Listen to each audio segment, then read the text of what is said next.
Live from the campus of Westfield State University, this is 89.5 FM, WSKB, Westfield. WSKB's programming is generously underwritten by Whip City Fiber. Westfield Gas and Electric wants to help you decide where they offer gigabit speed Whip City Fiber Internet next. Turn your neighborhood into a fiberhood. Get on the list today at www.whipcityfiber.com. We thank the generosity of our underwriters. For more information, please contact the Westfield State Foundation at 413-572-8646.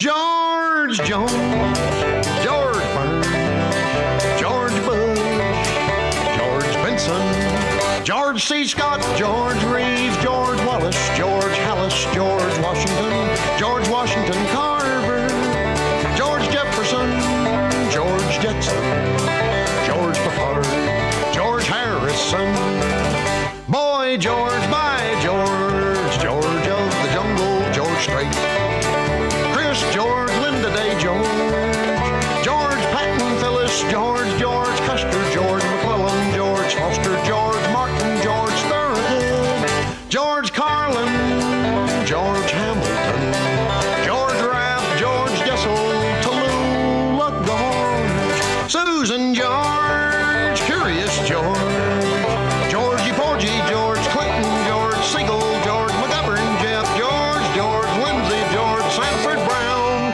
George Lucas, George McCrae, George Schultz, George Mikan, Gorgeous George Jr., George Orwell, George Wendt, Bill Clinton, George Gobo, George Michael, George Foreman. Hey, good morning. Happy Monday. By George, it is Monday again. George Bill Clinton? What? Bill Clinton. I can't understand why Bill Clinton is in that song. I don't know. You're going to have to Google that. Very, very strange. Anyway, it is Monday here with Pete Coles and Amanda Brodkin, and with any amount of luck, we'll have another guest coming on pretty shortly. But for most people, it's a holiday. So it is.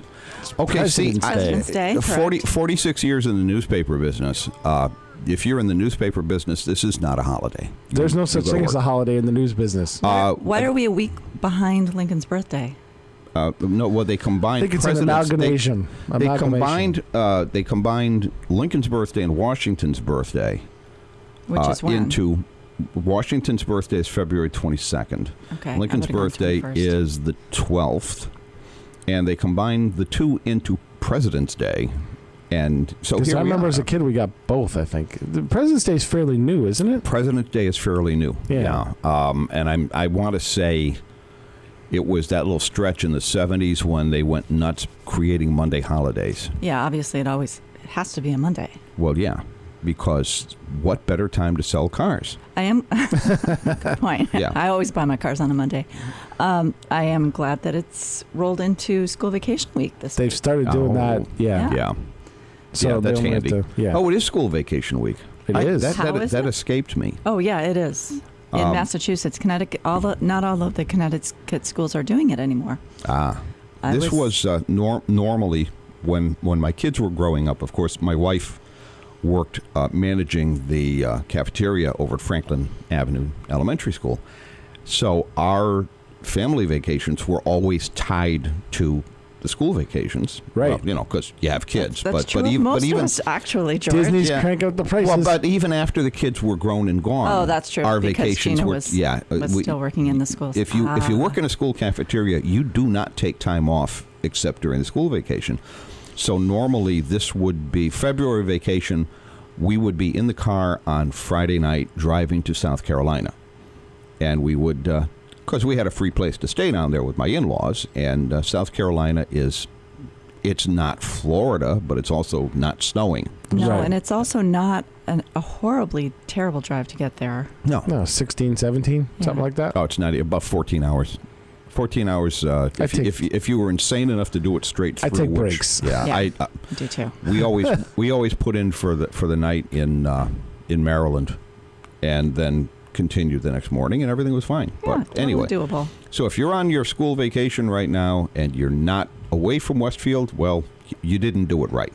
That's all. Well, Yeah. it's going to be That's warm me. midweek, so Yeah. 60 plus. 60 plus, almost 70 on Thursday, I want to Wednesday, say. Thursday, yeah. Yeah. That's wild. Yeah. It's okay with me. Some of the Red I'm Sox ready. beat writers were talking about over the weekend. You know, you're going down to Florida to cover the Red Sox for a week of spring training, and it's going to be in the 80s, but you're still PO'd because it's going to be 60 plus here, and you're missing a day of 60 plus in New England. Well, fine. Okay. yeah, but I agree with them. I think that's hilarious. If you're where it's warm, just stop complaining, okay? Just cut it well, out. and they're It's they're a not New going to England be thing. worrying about shoveling or their basements flooding or any of the nonsense that mid-February high temperatures bring to us. By the way, I want to Right. say yesterday was my favorite kind of snow. Absolutely. the one that goes away quickly? Real fast, yeah. Like, oh, look. Easy to I can- shovel, yeah. no wind. It was It was deal. windy yesterday. Well, that the north side was windy. early on, we got a wind gust in the backyard that my little backyard anemometer recorded at 14 miles an hour. But it just picked up all of that snow and just blew it all over the place. that's all my pine trees came. I hear thump, thump, thump, thump, Yeah, thump yeah. on the roof. I had water melting off of my roof, gushing out of the gutters. It looked like there was a faucet. It was pretty impressive. Well, anyway, I was glad that the water was moving through the gutters and not I sitting just want it to up on all. my roof. It can all melt. It's all going to melt today.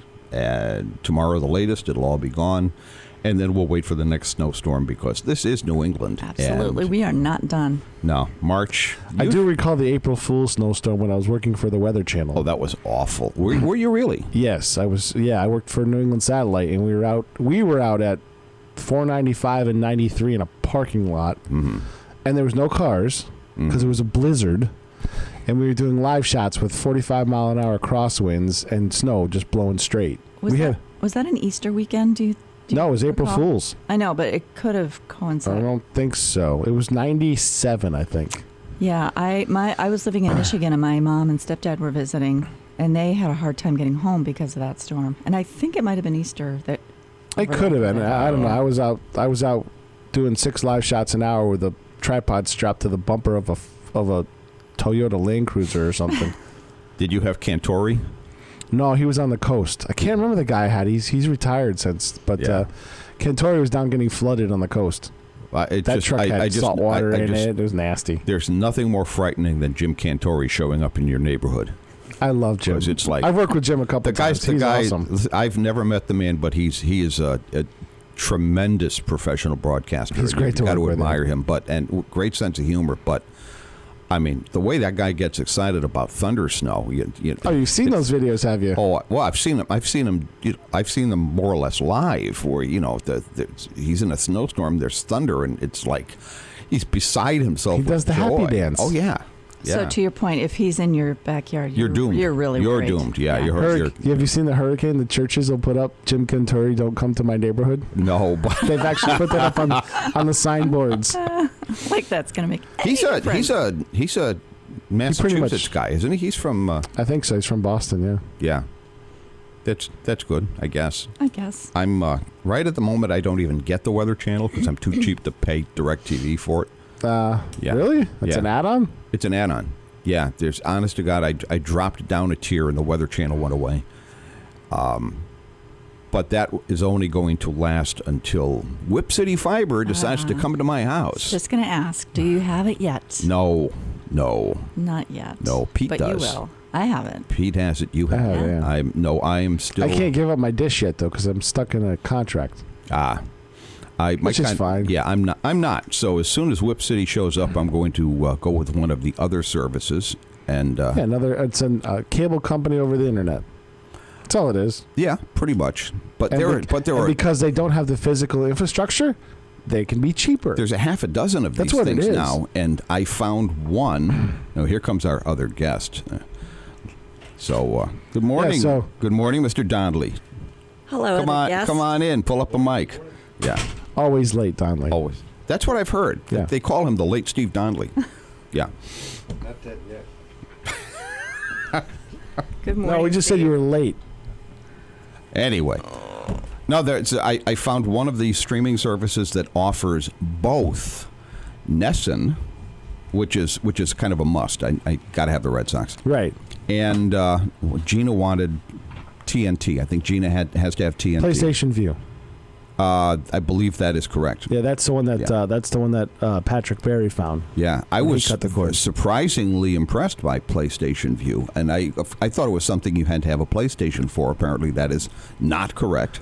That's correct. Yeah, which is cool. I've been paying for PlayStation View for months, and I didn't really realize it until I looked very closely at my what? at my credit card bill the other day. Well, my son apparently had set that up with a one-time request. Hey, Mom, can I do this? And I thought it was $25, but and I was right, but it was every month. Right, it's every month. Not Yeah. once, Well, yeah. On the other hand, it's a lot less money than. How'd your son make him work DirecTV. for it? Wow. He's plenty old enough to work for it. Actually, that's our goal for this week. Get More- Andrew a job. If anyone in Westfield is looking for a 16-year-old boy who doesn't have a driver's license to come work for them, please give us a call. What's he interested in? He's interested in sleeping and eating. So if so he's your normal 16-year-old. he's a totally typical 16-year-old boy. Okay, then. Yeah. Yep. Offhand, I'm not coming up with an application for those skills. No, we'll find it. We'll find it. Because I'm good at both of those things. He'll be fine. Okay, there you go. He's good. He does want to work. So that would be a great thing to make our week complete. Okay. So anyone who saw the promos that I put up on Facebook over the weekend for the show, we're going to try a little experiment today. We have Steve Donnelly, former city councilor and all-around good guy. I try to be. Thanks. Yeah, okay. Thanks for having me, George. And we have Amanda Brodkin, who is a highly educated woman who knows as many words as I do, and that's a lot of words. It is a lot of words. It's a lot of words. And we have Peter, who is a man of great experience in many fields. Yes. And Renaissance and man. is somewhat on the conservative side of politics. And so what we have here is four people in a room who actually like and respect one another. And we are going to have a little experiment. We are going to talk about the tragedy last week in Florida, where 17 high school students were, it was a total of 17 people who died, or was it 18 now with the coach? He was included in the 17, He's in the 17. I believe. So 17 Yeah. people were. I don't think that number's changed. Were killed in a mass shooting in a high school again. And we're going to try to have a respectful conversation about this situation. And we're going to try to maybe at least suggest some things that our politicians might be able to do to stop this from happening with the astonishing regularity that it has been happening. Once a week at least. I think that's enough. Yep. What do you say, Pete? It hasn't been once a week, but it's been enough that it's not a good thing. It's not. Well, hell, once is not a good thing. It's been more more than than once. More than once a week, actually. What they're classifying some of them as, like what I've read, because I did a little research over the weekend when I saw your post. Good. The website that classifies a school shooting classified a suicide in a parking lot of a school as a school shooting. That's right. It did. And there is, and this is one of the starting points for all of the disagreement. Everyone has a side in this thing, and it shouldn't be a side. It shouldn't be sides. We need to come to a place where, as a country, we say enough. We have a problem. This happens too much. Let's define the problem, and then let's work on a solution to the problem. And instead of doing that, I'm not disagreeing with you. I think the politicians are a bunch of idiots in Washington, Republicans and Democrats alike. Regrettably, it's not just politicians, Pete, because I was watching Facebook over the weekend. One of my Facebook friends from a Kiwanian from, I think he lives in Illinois. I could be wrong, but he put something on Facebook about, hey, we need to talk about this. And he was attacked. The only word for it is attacked from every conceivable side. I mean, if he'd been in a room with these people, I think they'd have been throwing rocks at him. And the whole conversation degenerated into something nasty in no time at all. So was he attacked before he even stated where he thought the conversation was going to go? He said that pardon me, he said that he thought Kiwanis as an organization should be doing something about this. Okay. And he didn't specify what the something was. And he was immediately attacked by a whole bunch of people saying, how dare you? And the responses varied from as mild as, gee, we're Kiwanis and we can't take political stands as an organization, which is a perfectly reasonable position, to one woman who just launched right in. She called him disgusting. It was totally out of proportion. What did he propose that Kiwanis do? Well, I think he was suggesting that Kiwanis as an organization should be looking at the problem and making some suggestions. That was my sense of it. No concrete ideas for what those suggestions should be. Simply opening the door for conversation was enough. Pretty Interesting. much. And it did not go well. Did anyone bring into the conversation the two Key Club members in Parkland who were not victims? If they did, I did not see it in that message thread. That was of course mentioned elsewhere.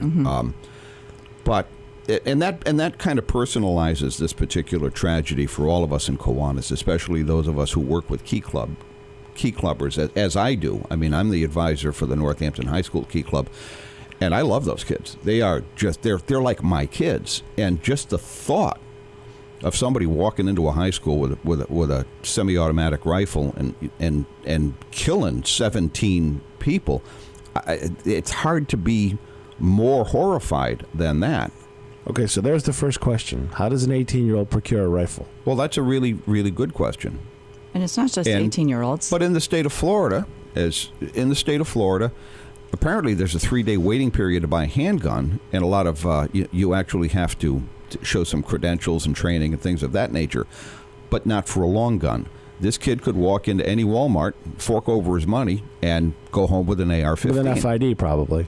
I'm not even sure if Florida has. I don't know. I don't think there is that requirement in Florida. I think a driver's license is pretty much because I know in what you need. Massachusetts, it's a handgun. I think you have to be 18. And you have to have an FID. Massachusetts has some of the more to have a concealed. You have to have a Class A to have a concealed carry. Correct. An FID is a firearms identification. Firearms identification card, which essentially you go. But you also have to have that for mace. Yeah. Well, here's the question I have. Or pepper spray. Well, here's the question I have. Please. So when you buy the gun, Yeah.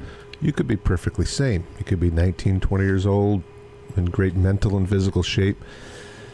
But let's say you get a mental illness, or you get a substance abuse problem, or life just comes crashing down on you, and you've still got that gun that you purchased when you were perfectly mentally fit and sane. So, I mean, what's going to stop these? What's going to stop that from happening? The Connecticut police chiefs, I believe, after Sandy Hook, asked the legislator to give some leeway if there's known mental illness in the house, not just the person that owns the gun. If there's no mental illness, either they have to be able to do pop inspections. Or because the Sandy Hook shooters, the mother owned the guns. Mother owned the guns. Yeah, and she was the first victim. Mm-hmm. Literally the first victim. So when you say that they are looking to have that ability, are you saying that they needs do to not be a case of mental illness known to the authorities to make those kinds of checks? Otherwise, I would say it's a legal search and seizure. I mean, that there has to be a point where you don't want the police being able to walk in and just take all your stuff, because once they take one item, what prevents them from taking other items? Let's back up a step, though. Or what prevents them from just walking in your house without a warrant? I mean, there's slippery slopes all over the place. Well, okay, so nobody can walk into your house without. I mean, that's a constitutional right. Illegal search and seizure is But if you give a police chief the right to take away guns right now, they could take away guns if you have an OUI on your record. They can take away your permit and guns. I see where domestic violence is another case for automatic removal. There's got to be probable cause. There's got to be cause. They can't. So should they apply for a warrant for something like this? See, these are the things that it's great to have intention saying take away the guns of somebody with mental illness, but what's the process for that? Well, like we passed a cannabis law in this state, right? That says, okay, cannabis is legal. And what did everybody do? They went, what do we do now? Right. But let's back up a step. We still haven't, at least in my opinion, as a society, I don't think we've defined the problem. What's the problem here? What problem are we trying to resolve? The problem is the erosion of families. The problem is more kids that aren't expected to No. I mean, standards. in the broadest and most general sense, This is all part of the problem. I realize, but the problem is that different. people who shouldn't have guns are currently all too often able to get guns. But if you take that away, they'll make bombs on the internet. Sure, they will. They're going to find a way to do this. That's not the problem, George. Pete, explain that argument to me. Yeah. Why don't we take a break? Why don't we take a break since it's 20 Is it time? after? Let's do that. All right, we'll be back. Support for the community programming of WSKB is provided by Westfield Bank. For more than 160 years, Westfield Bank has been an important community presence and commercial leader in the Pioneer Valley. With convenient full banking services in Westfield, West Springfield, East Longmeadow, Agawam, Feeding Hills, Springfield, Southwick, as well as Enfield and Granby, Connecticut, visit us on the web at westfieldbank.org. We thank the generosity of our underwriters. For more information, please contact the Westfield State Foundation at 413-572-8646. Discussions of local politics, events, happenings, and miscellany potpourri. Ken's Den, Tuesday, 8 to 10. Live from the campus of Westfield State University, this is 89.5 FM, WSKB, Westfield. Hey, by George, it's Monday. 572-5579 is the number if you'd like to join in the conversation or just yell at us. Actually, if you call in and you're rude and you yell at us, we're going to cut you off. So, but we do want to hear what you have to say. Yeah, we do want to hear what you have to say. Start polite, at least. Please. Absolutely.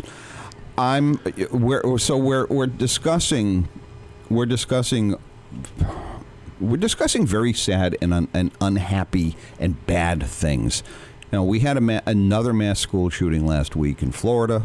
We're seeing a lot of, in addition to the political inaction, we're seeing a lot of incivility. And I think the incivility just makes it so hard. Well, that's the core of the problem. We can no longer have rational, reasonable debate anymore. Everything, politics is looked at as a team sport.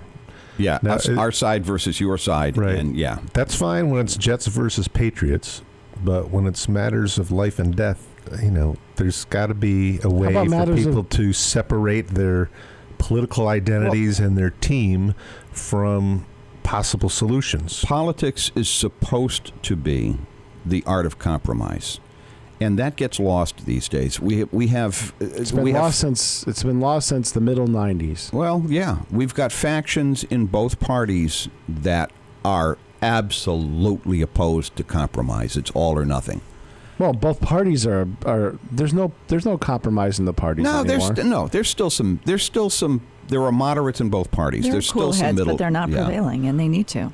Well, we're getting more and more radicalized. This proposal, and I made a satirical piece on Facebook about this last week. But there was actually a senator, I think it was a senator, a state rep in North Carolina, who actually proposed that we start giving guns to teachers. Well, that's not the first time that proposal's been made. That came out after Sandy Hook. That's an NRA. The NRA came out right after Sandy Hook saying the answer isn't fewer guns, the answer is more guns. Right, and I just don't understand that. It's insane to me. Where does it stop? Do we start passing out guns to every child? They do in Israel. To bring their own handgun to school? The idea of an unsecured gun in a classroom is absolutely mind-boggling to me. You don't want kids with access to too many pencils and staplers and scissors. Well, Steve did a very tongue-in-cheek Facebook post that basically said, hey, we should do what they're doing in Europe. In Europe, when the kid gets into the classroom, every kid is handed a .22 pistol. and everyone is safe now. Now, that, I read the thing. I read the thing, and I'm just laughing because it was so absurd.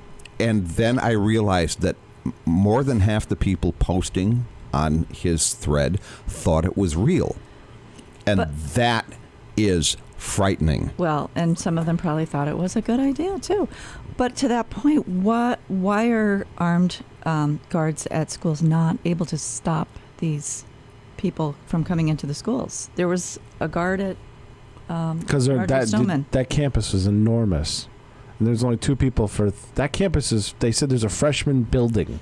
Well, can we agree that The solution to this I mean, problem do you is think- not having armed guards and metal detectors at every entrance to every No, the school. solution- Number one, that would be The solution to extremely that costly. immediate issue is to not let former students into the building.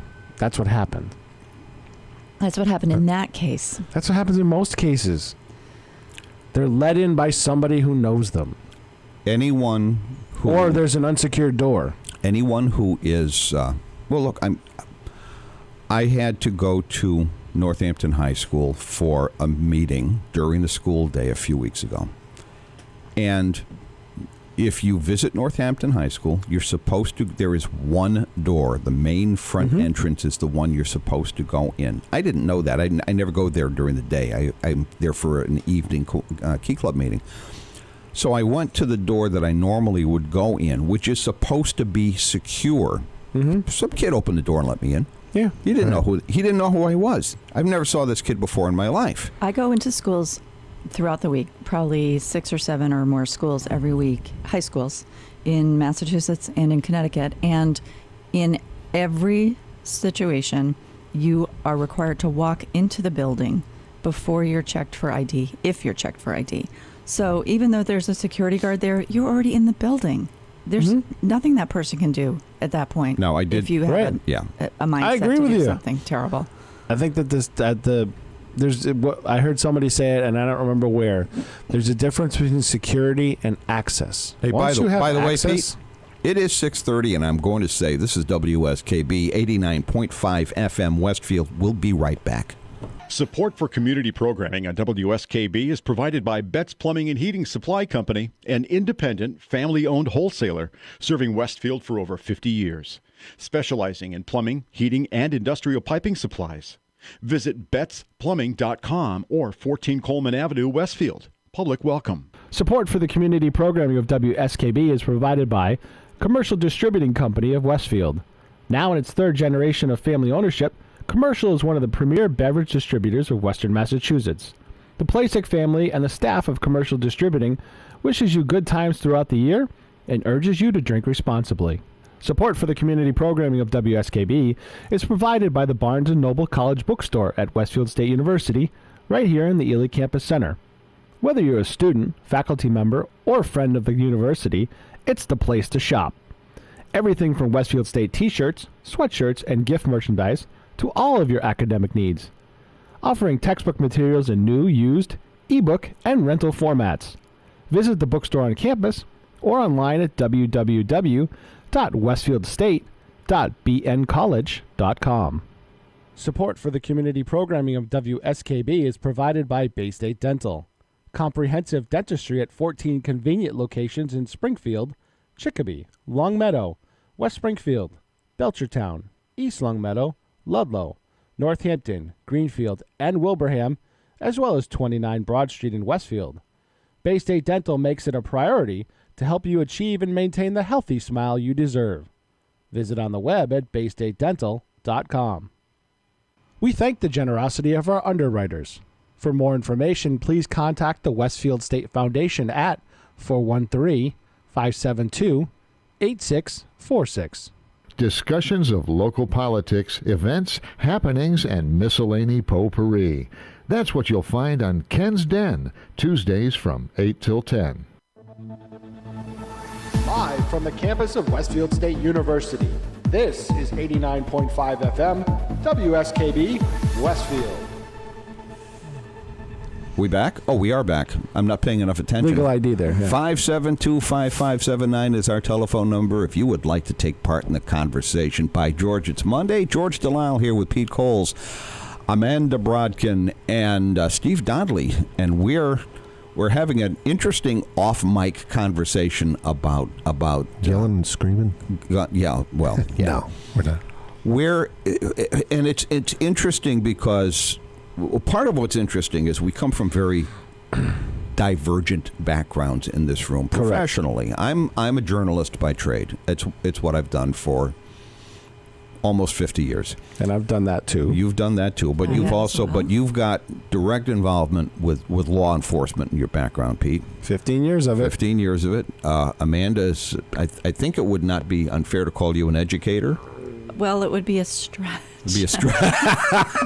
But thank you, George. Well, all right then. I work in the education field as a representative for a college, and I've also worked as a textbook editor. So okay. I'm on the fringes of education. And you're a mom. And I am a mom of two teenagers, two high schoolers. Which certainly is going to shape one's worldview. It gives me a specific perspective on things. And I've been trying to figure out what the hell Steve does for years now, but I'm semi-retired. Oh, I like that. That's what I'm going to be when I grow up. Yeah. Okay.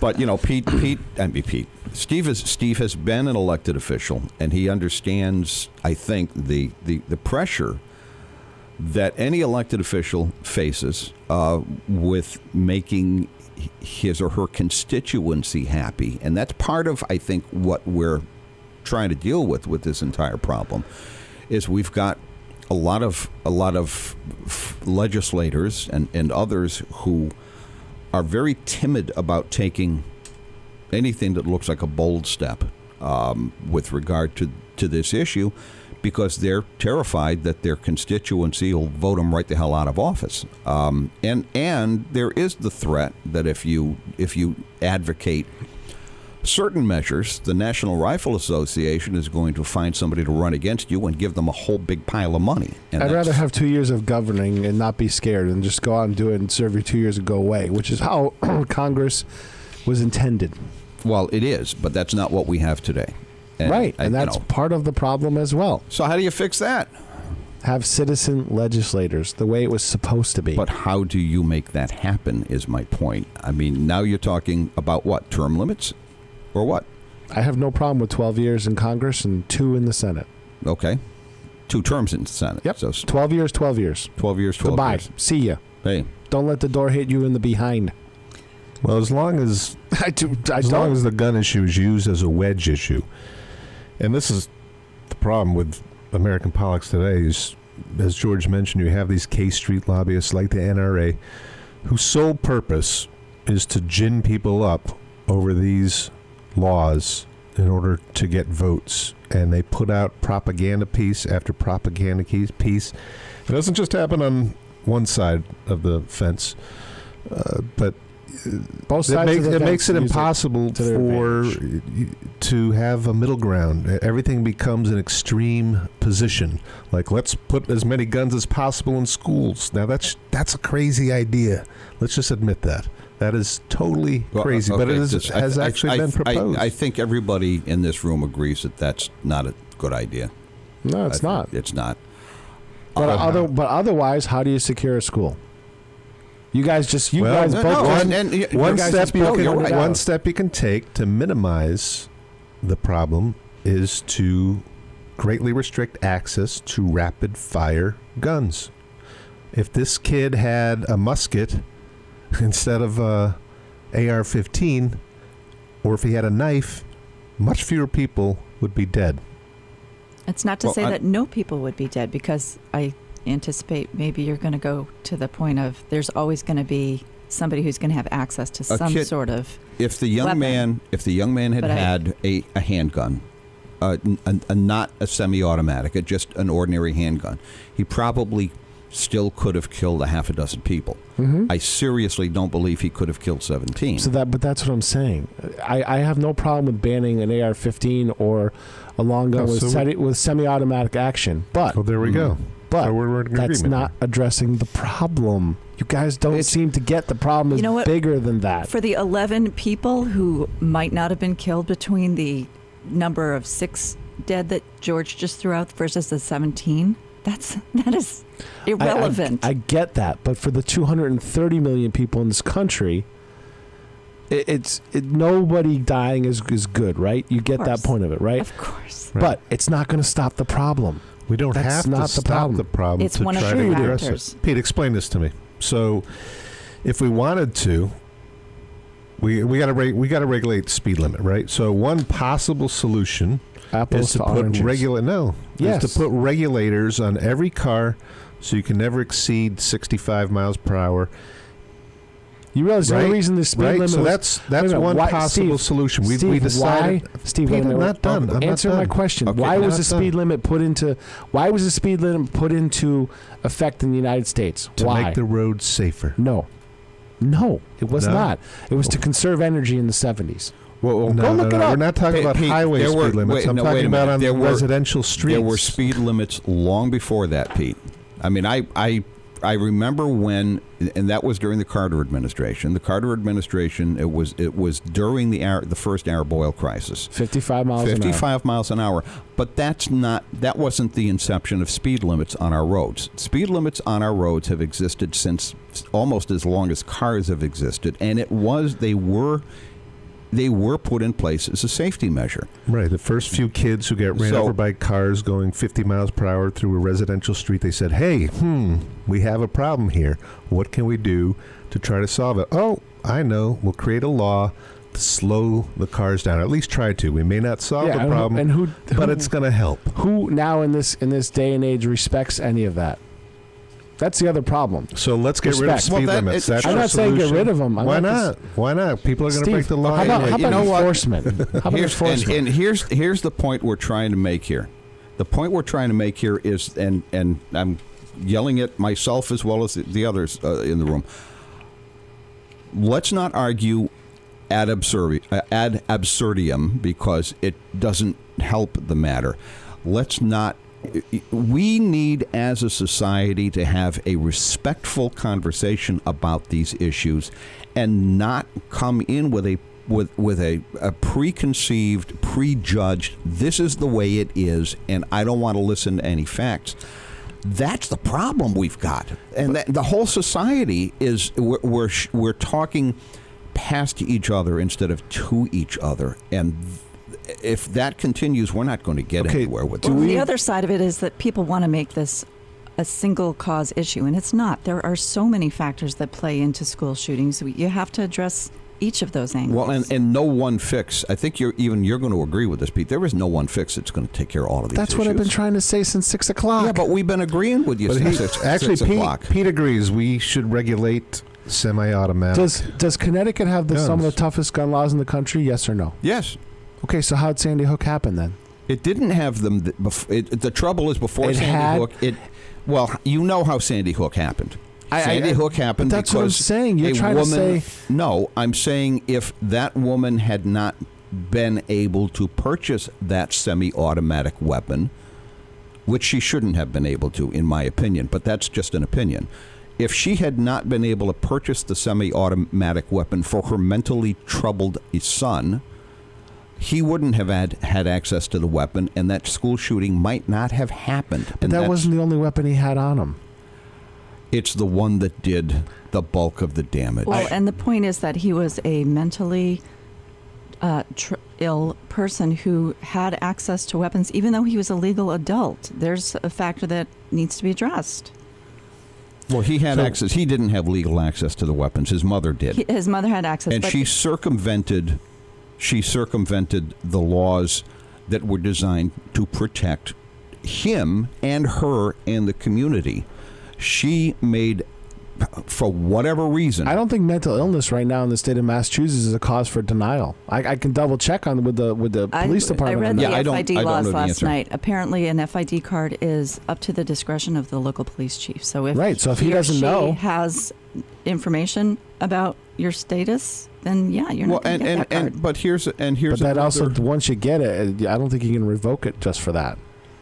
Unless there's a demonstrated incident. We also have huge problems with the whole background check process. And I saw... gun shows are ridiculous. Gun shows are ridiculous. I mean, any idiot can walk in and walk out with all the hardware in the world. In Massachusetts, at a private sale, you still have to file paperwork with the government so they know where the gun goes. Right. But that's not in every state. But in much of the country, that's not the case. Exactly. You can buy whatever you want. I saw some NRA flack, because that's what he was, on one of the talk shows yesterday, and he was complaining about background checks. Now, his complaint about background checks was that database just isn't any good, and people who should be allowed to buy guns are being turned away. That was his complaint. I find that Stupid, but well, okay. it was. But the fact of the matter is that the young man in Florida passed a background check when he bought his AR-15 at some local gun store. He passed a background check because he had no demonstrated incident. But of course, the cops have been to his house for 39 times over the past couple of years because of domestic violence issues. Exactly, and yet. But there was no convictions on his record, probably, so that wouldn't even disqualify him in Massachusetts. Was he the one who perpetrated the domestic violence, or did he just live in the household? Yeah, there's probably nothing demonstrative on his record, so they run the record and they go, okay. Well, social services had showed up to his house as well, and they found that he was no threat. There you go. But here's the thing: So how again? It goes back to the beginning. But why are the cops there that many? I think it's a kind of mistake to look at a particular instance. I think it's better to look at. No, Steve, it's not. That's the thing. Pete? All right, guys, Can I finish? hold that thought. At 6:45, we're going to take a short break, and we'll be right back. WSKB's programming is generously underwritten by Whip City Fiber. Westfield Gas and Electric wants to help you decide where they offer gigabit speed Whip City Fiber Internet next. Turn your neighborhood into a fiberhood. Get on the list today at www.whipcityfiber.com. We thank the generosity of our underwriters. For more information, please contact the Westfield State Foundation at 413-572-8646. Friday mornings is something different on 89.5 FM. It's JP's Talk About Town. Community Radio. 89.5 WSKB. Live from the campus of Westfield State University. This is 89.5 FM, WSKB, Westfield.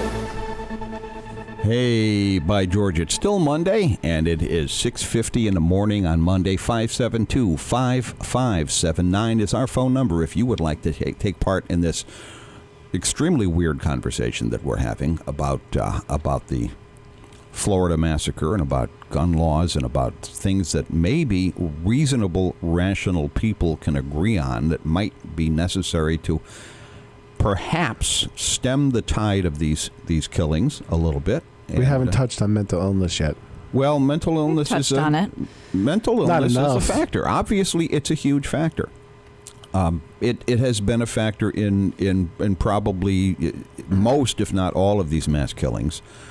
We do not devote, in my opinion, sufficient resources as a society to dealing with mental illness issues. We also don't devote, and Pete, as you've been saying all along, we don't have sufficient security in place in many of our schools. Right. But let's go back. Let's go back to mental illness. What would you like to say about mental illness? So, when I was a kid, there were state hospitals for people who are mentally ill. Right now, there's private hospitals. They closed the state hospitals because of abuses. I get that, and I have no problem with that. But what they said is, okay, we're going to turn you loose in society. People who might or might not should be in society, right? They said, well, we're going to fund you. We're going to support you. We're going to make sure you get the care you need. And well, I think we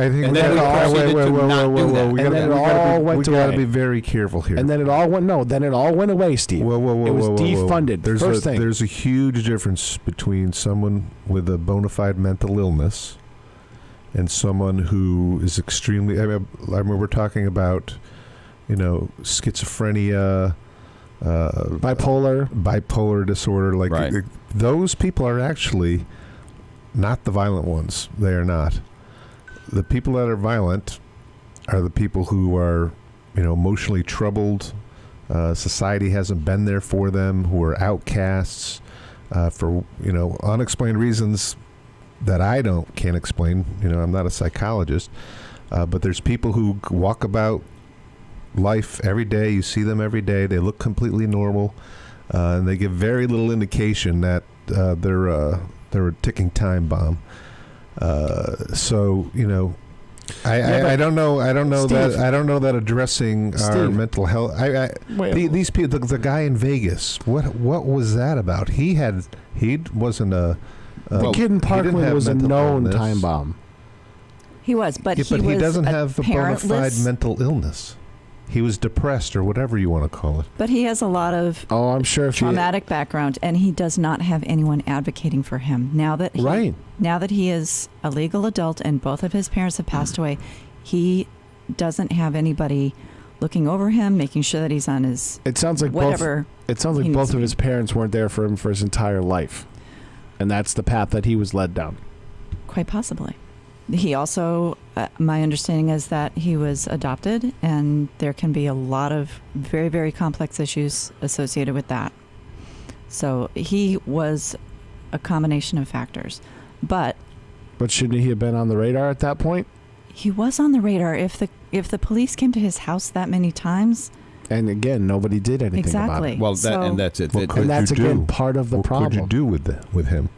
You can't just take him away and lock him up without good cause. Right, I understand that, but their social workers went there and said, yeah, we're not going to do anything about it. Same social workers who probably have 50, 60 cases on their docket and don't have time to devote to any of these kids. And there's another issue is our. I'm just saying. You're right, Pete. 50,000 foot. Our mental health infrastructure is woefully inadequate to deal with the problems of a modern society, and They teach social workers. They train social workers right here at Westfield State University. I know people who are in the field who got their credentials here at Westfield State University, and those folks are almost inevitably overwhelmed.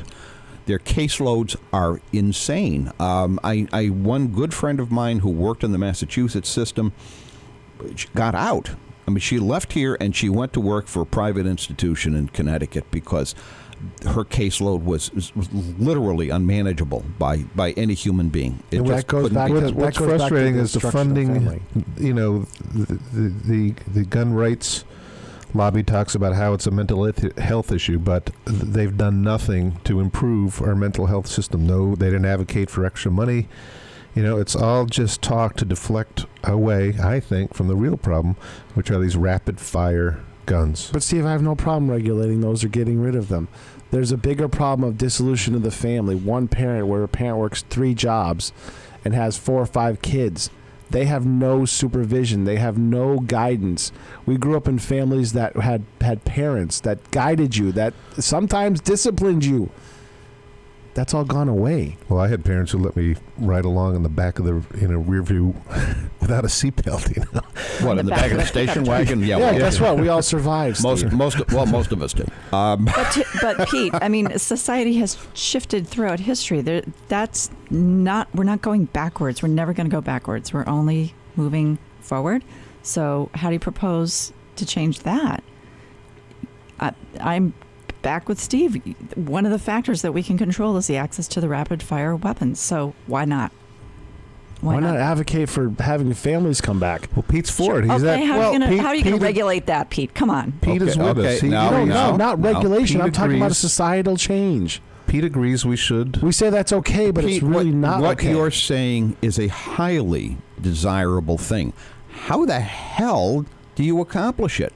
Not let schools be the raising of the kids. Let parents be parents. Most of the educators that I know, there should be courses on how to be a parent half the time for these people. Listen, I'll tell you this. If you didn't learn it from your parents, the chances are you're not going to learn it. Right. And Exactly. actually, I think the parenting style of 50, 60, 70 years ago was much worse than it is today. I think it caused much more problems. Listen, nobody had worse parents than my father. Okay, nobody. My dad was. My dad's parents weren't married at the time he was born. They weren't married until he was 10 years old because my grandfather was married to somebody else at the time. My dad was shuttled between relatives and abusive caregivers for the first 10 years of his life. He had a miserable upbringing and an awful existence. Well, people were cruel back then. And they were cruel. They were cruel, and they were just kids. These kids were just seen as, basically, they were seen as free labor and not much else. And the fact of the matter is, my dad survived that and managed to have a 60-year marriage and raise 7 kids. And as a Our measure of success is nobody went to jail. But you know what? That's still a measure of success. But he picked himself up and did it. Nowadays, I see more kids than not. Like your kids, they're going to come out because they want to do something, right? You've raised them to say, okay, you need to have a purpose in life of some sort, right? Not just sit there like the kid in Sandy Hook, who was allowed to stay in his basement. That is my hope. Again, I'm just saying. The same saying is, my kids have parents. My kids have involved caring parents, yeah. So, as do most of the kids. I had arguments with my soon-to-be ex about her to this day. My stepson is 18. She wants to baby him and do everything for him, like his senior pictures, right? I got a mail at the house saying your senior pictures are there. I told him about it. I told him what it was. I gave him the mail saying, okay. He never told anybody else, right? The second go around for senior pictures came and went. He knew about it. He didn't tell his mother. He didn't tell his grandparents, who he's living with now. I got screamed at because I didn't tell her about it and that she couldn't force him to do it. I said, he is 18 now. He's a legal adult. If he wants to make that choice to have his student ID picture in the yearbook, then so be it. I allowed him to make that choice. All right, well, I'm not sure what helicopter parents have to do with school shootings. But that's a good segue into the students at... Well, actually, it's a good segue into a station ID, break. WSKB 89.5 FM in Westfield. It's 7 o'clock. Let's take a break. Support for the community programming of WSKB is provided by Westfield Bank. For more than 160 years, Westfield Bank has been an important community presence and commercial leader in the Pioneer Valley. With convenient full banking services in Westfield, West Springfield, East Longmeadow, Agawam, Feeding Hills, Springfield, Southwick, as well as Enfield and Granby, Connecticut, visit us on the web at westfieldbank.org. WSKB's programming is generously underwritten by Whip City Fiber. Westfield Gas and Electric wants to help you decide where they offer gigabit speed Whip City Fiber Internet next. Turn your neighborhood into a fiberhood. Get on the list today at www.whipcityfiber.com. We thank the generosity of our underwriters. For more information, please contact the Westfield State Foundation at 413-572-8646. Friday mornings is something different on 89.5 FM. It's JP's Talk About Town. Community Radio. 89.5 WSKB. Live from the campus of Westfield State University, this is 89.5 FM, WSKB, Westfield. 7:01 on your Monday morning. George Delisle here with Pete Coles, Amanda Brodkin, and Steve Donnelly. We're talking about societal issues now because we've moved off the strict gun topic and into some other things. And Amanda, you were about to make a point when I so rudely cut you off. You didn't rudely cut me off. You were following the rules of the FCC, which I appreciate. I did want to bring up the fact that this the shooting in Parkland, Florida, to me has a different feel because of the students who are responding so vocally and so actively to what they sense is a lack of action on the part of their senators, their governor, their congressmen. And to me, it feels like a shift. These kids are not going to sit back and let laws continue the way they are in Florida. And I think that hopefully there will be a spreading of that attitude among other high schoolers and other college students. Well, there's going to be a national day of walkout, I guess you would call it, for high schools. For 17 minutes, as I understand. I've seen March 14th and also April 20th, which I believe is the 19th anniversary of the Columbine shooting. Ew. It'll be interesting to see if that spreads into Westfield. Oh, I expect that it will. I think we're going to see it everywhere. I hope that we do. I would really love to see students stand up and care about it, not just walk out for the sake of being progressive. I think the administrators are going to embrace it because the students are now not going to be sheep. They'll take an active interest in their own safety. Well, and it's also a really good lesson about government and civics and, what can we do to change the laws? That really brings it home for a lot of students in a way that perhaps other lessons have not. This all comes back for me often to the incredibly regrettable Citizens United decision by the Supreme Court, which essentially opened up the door to unlimited corporate money being poured into political campaigns. That's why the Koch brothers think they run the joint.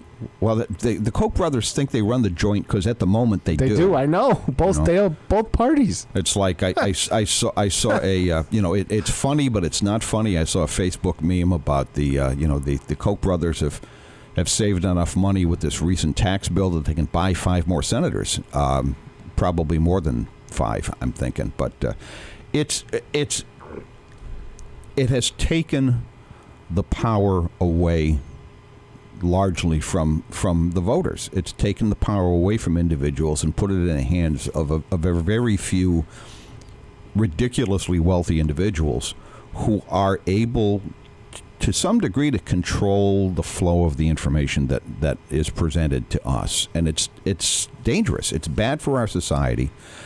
And until, you want to talk about solving the problem, Pete, fixing Citizens United would be a really good step toward starting a solution, in my view. Nobody will touch campaign finance reform because here's the thing. When all these politicians cash out, they can keep a percentage of their war chest. Right. That's the retirement over the retirement that we pay for them, and that their health care, and that they don't. None of these laws. The biggest problem with Congress and the Senate right now is most of the laws that they pass, they exempt themselves from. I can't say that is true, and I can't say that it isn't true because, frankly, I don't have sufficient information. I do know that they exempted themselves from the Affordable Care Act. They exempt themselves from Medicare payments. They exempt themselves. Well, no, wait. When you say they exempted themselves from the Affordable Care Act, they're not subject to it like any other employer. What does it mean? It means they don't have to follow those rules about the health care that they have to. Their health care plan is better than any in the country. Right. Better than mine. Better than yours. Yeah. Better than Steve's. Better than Amanda's. And it's tax free. They pay into a pension system that they once, I think it's 2 years they're vested, they get a pension for the rest of their life. There's a lot of, I have to work almost 20 years to get a fully vested pension or max out on my pension. Yeah, okay. But I pay into it every week. They don't. Well, you know what? The vast majority of people in today's society don't get a pension at all. I know. At all. I know. Because private industry has said, yeah, we don't want to do that anymore. So they've just kicked they've kicked everything out and replaced it with 401ks, if anything. Congress doesn't pay into a pension system. They just get one. Yeah, I understand that. Because that's the way. Look, Congress saying they exempt themselves from things. Okay, but is that the source of our issues? No, but it's also part of the big problem. The big problem is that all these people get away with all this stuff, whether it be corporations, whether it be the super rich, whether it be Congress. They get away with all kinds of stuff, and that we, the people, end up A, paying for it, right? Yeah. And B, letting them do it. Yeah. And I think these high schoolers are going to say, enough of that. I fully believe that kids like David Hogg and his classmates at Marjorie Stoneman Douglas are going to shift the tide of, I hope so. Of politics. I believe that. Here's my fear with that is that in my generation, in 1968, 1969, 1970, my generation, thousands, hundreds of thousands of we were 17, 18, 19 years old in those days, took to the streets to protest the Vietnam War, took to the streets to protest social injustice, and we're all fired up about that stuff. And look at where my generation is right now. My generation elected Trump. Every generation elected Trump, George. Don't blame yourself. Yeah, well. But also, George, I did tell you that the only way that the political system would start to change, and even then, I'm kind of depressed about it because I thought that he'd be enough of a non-controllable entity, right, to start pushing change. Just by the fact that he's there, not by what he's doing. Just by the fact that he got elected and people are that pissed off. But the politicians in Congress and the Senate are just saying, whatever, we don't care what the people think. They don't. They really don't. Well, they don't because the people were pissed off. They don't because they don't have to. Right. Because their sources of power and their sources of funding, thanks to things like Citizens United, have shifted. They are, we are right on the verge of having a permanent oligarchy in this country. We're right on the verge. Yeah. Well, listen, the Democrats had an uprising, right? That was squashed, right? Because of their own party squashed it. What uprising? Bernie Sanders. Oh. They had an uprising in the party. The Republicans had an uprising with Trump, who wasn't supposed to, was a laugher. He was a laugher. Everybody said, we got... Never going to happen. Right. Yeah. Guess what? People were pissed enough to almost push Bernie Sanders over the top. And people were pissed off enough to push Trump over the top. Well, George, some would argue that Does that part of the tell you problem there's a problem? is the breakdown, and I think I agree with this, is the breakdown in the party system. 40, 50, 60 years ago, primaries didn't control who the presidential candidate would be. Right. Parties had a much heavier hand in deciding who was going to get to run for office. You had real gatekeepers. That is all basically disappeared at this point, where the two-party system is dysfunctional at this point. Not as far as setting what the agenda and issues are, but as far as determining which candidates are going to get to run for office. Because now, who's going to have the kind of backing of the party. Because now even the party itself panders to the base just to get reelected. That's all they care about is reelection. Correct, yeah. They pander to the base, right. So and they rile up the base. We saw that even in local elections. Why? They rile up the base. I think that's part of the problem. I mean, and also you just have a completely different communication channel infrastructure now than you did 50, 60 years ago. That's a total game changer. Social media has made it possible for people to literally filter everything that's coming to them so that they only see the stuff they agree with. Yeah, well, I think that contributes to the problem. That's where we are right now. I mean, I see both sides of that. Before, it was what was dictated to you on the nightly news. Yeah, but at least we agreed on what the news was. Now we can't. Everything is fake news. It's insane. I thought you have to go out and make an effort to seek both or alternative. All right, George, you want to give it a shot? What? Caller, go ahead. You got a question? Oh, hi there. Good morning. Good morning. Who do we have here? My name is Rusty. Hey, Rusty. Hello. What have you got to add to our conversation today, Rusty? Go ahead. We talk about the political parties and who the Americans voted for, but don't you think that we have a serious problem? That is voter problem. Define it. We have a small percentage of people voting when you compare it to the eligible voters. Oh, I agree 100%. Your main duty as a citizen of the United States is to vote. If you don't, then you can't complain, right? Or you shouldn't be able to complain. Exactly, and that's the problem that I'm hearing, is where people are complaining about this and that, but then when you ask them, well, did you vote? And a lot of people say, no, they didn't, and for some lame reason why. I don't know. But, I had a discussion with my stepdaughter's boyfriend, okay? And I asked him. I hope he survived. Hey, are you? Did you vote? And or are you going to vote? And his response was, "No, I'm not." I'm like, "How come?" He goes, "Well, I don't know. These some lame excuse, but basically it was really stupid. But it's. Granted, you may not agree 100% with the candidates out there.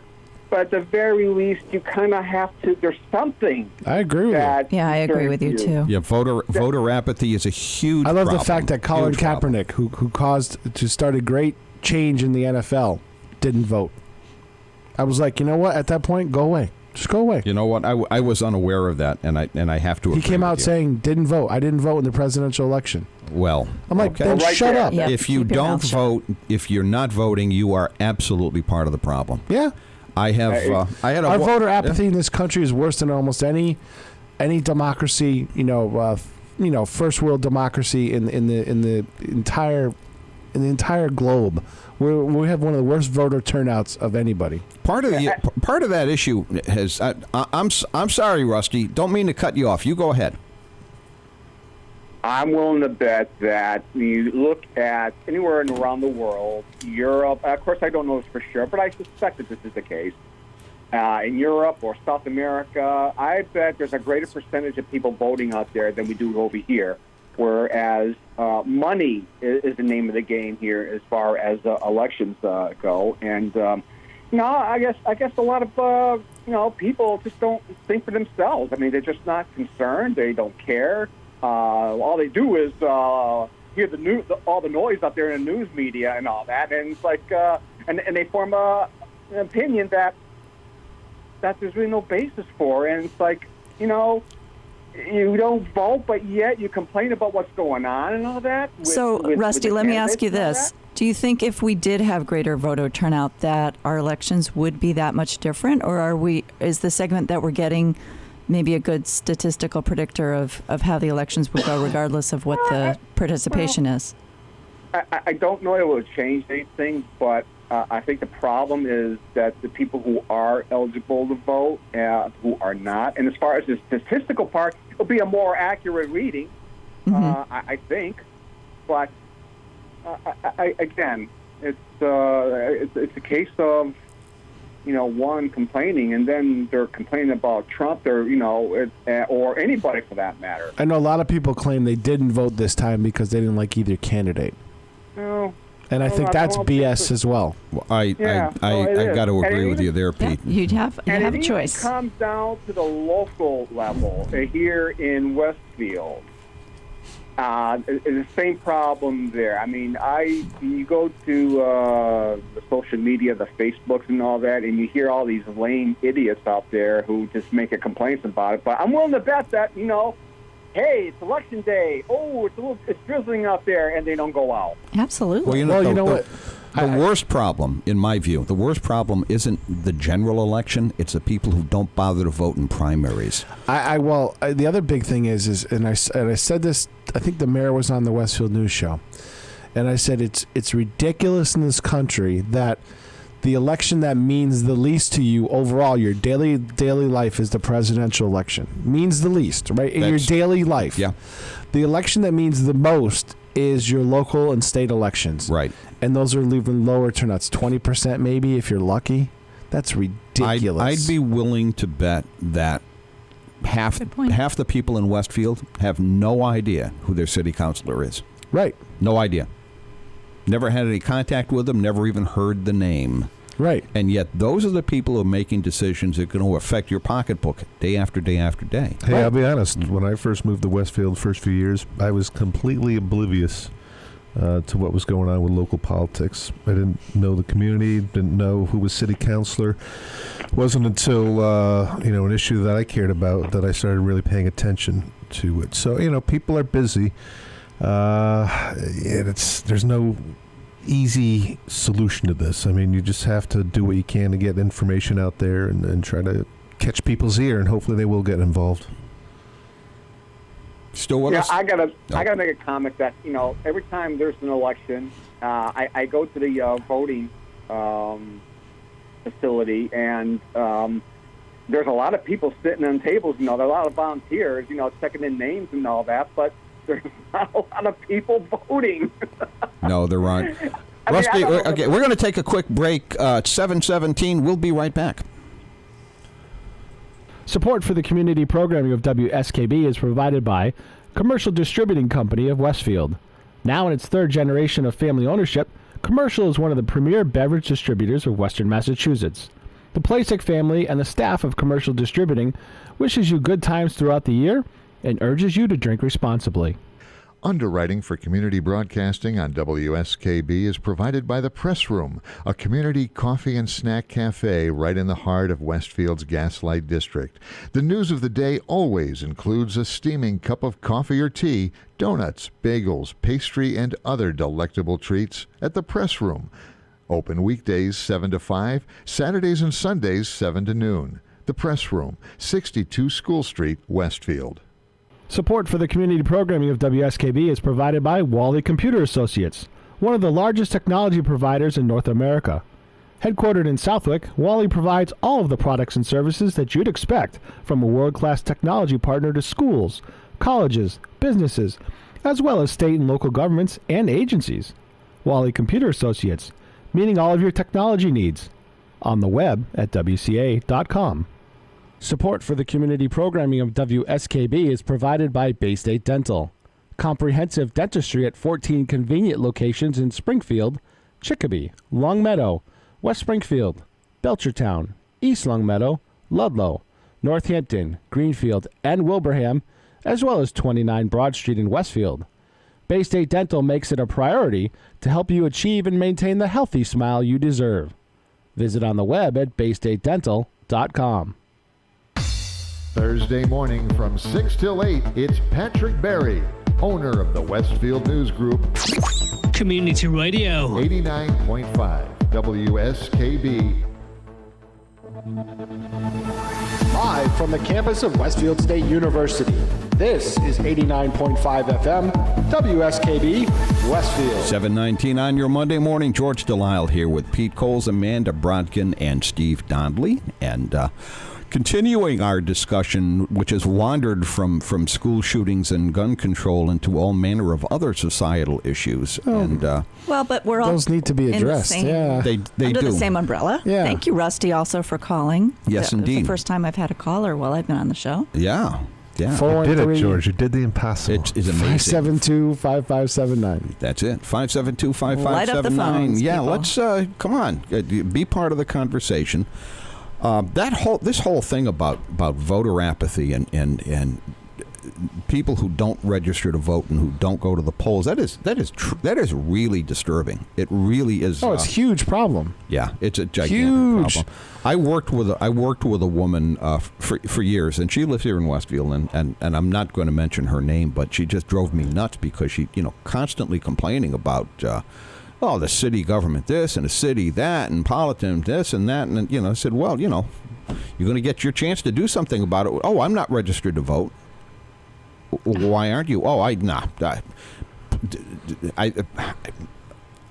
had this conversation with her constantly for years, and it never went anywhere. She never registered to vote. She never voted in her life, and had no intention of doing so. My dad's rules of thumb in the house were if you're not registered and you don't vote, don't complain to me about anything involved with politics. Right? Absolutely. Yeah.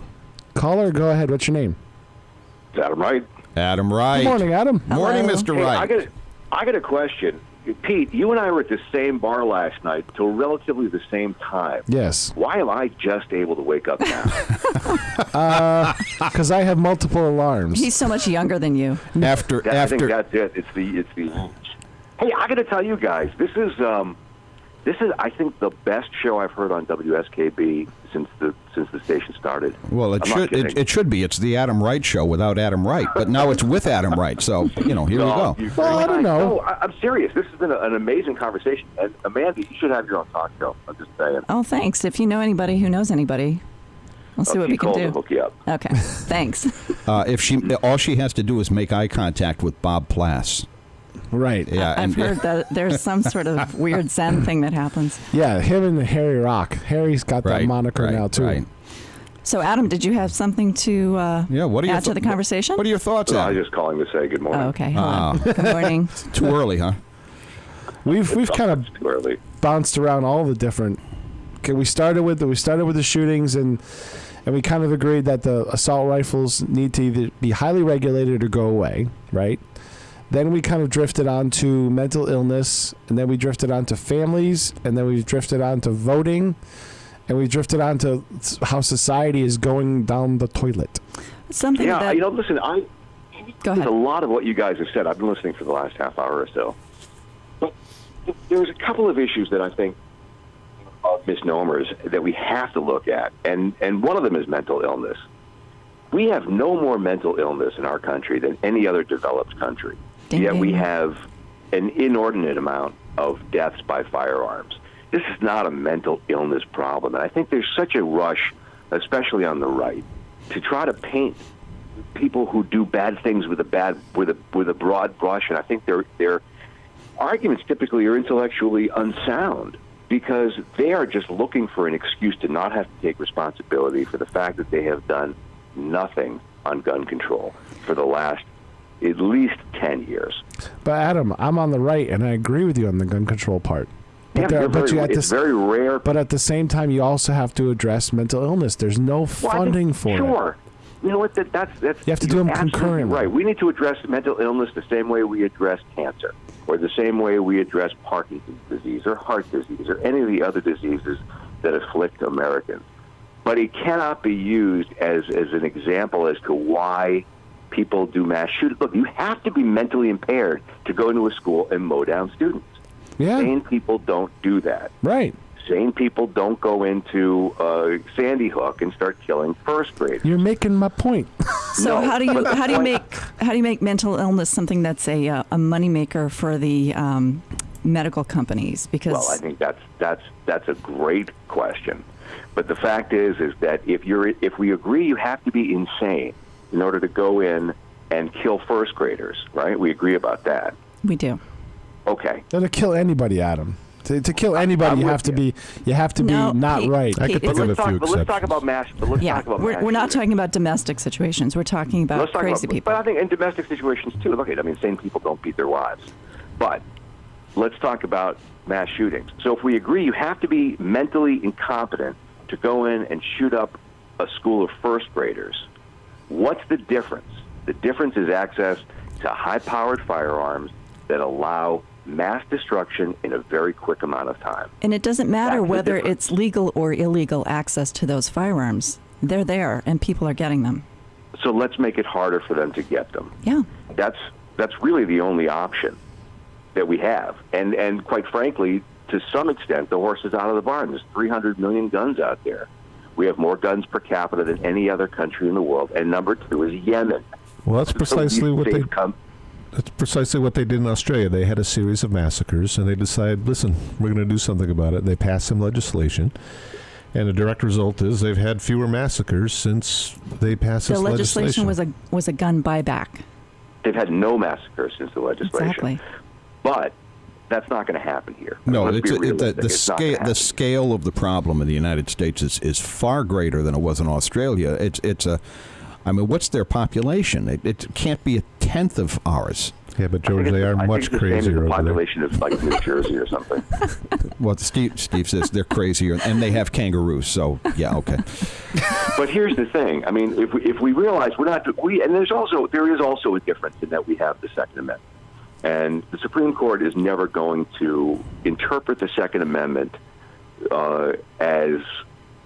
Well, you can't be seen as unconstitutional because it's the the legislature could. Even Scalia in the concurring opinion when the Supreme Court overturned the Washington D.C. outright handgun ban. Even Scalia said in his written opinion that the Second Amendment does not give an untrammeled and wide open right to own any firearm of any kind. And I think that's where we start with this, George. If you look at any other enumerated right in the Constitution, let's take the First Amendment, for example. Okay, there's not a single amendment that doesn't have some something prohibited or some limitations. So the First Amendment says freedom of speech, freedom of the press. But if Patrick Berry tomorrow printed something that he knew was false about someone and libeled somebody, that would not be legal. Someone would have the ability to act upon that. If you went into a theater and shouted fire, that's illegal.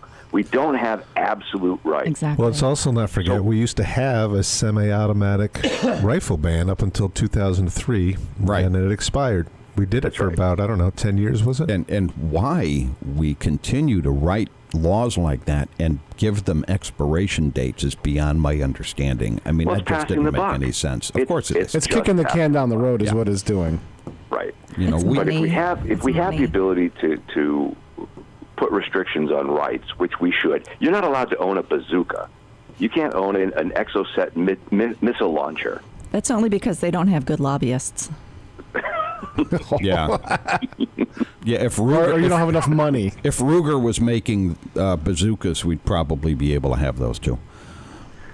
But you're, I mean, I right. just think that that's where things are going to start, and it's got to be incremental. It's not going to be all or nothing, and neither side is going to get what they want. But I think that somewhere in the middle, if we can reduce the access to these high-powered rifles, that's the starting point. How do you incentivize that though? Do you make it so that it's a buyback situation, or you just seize property?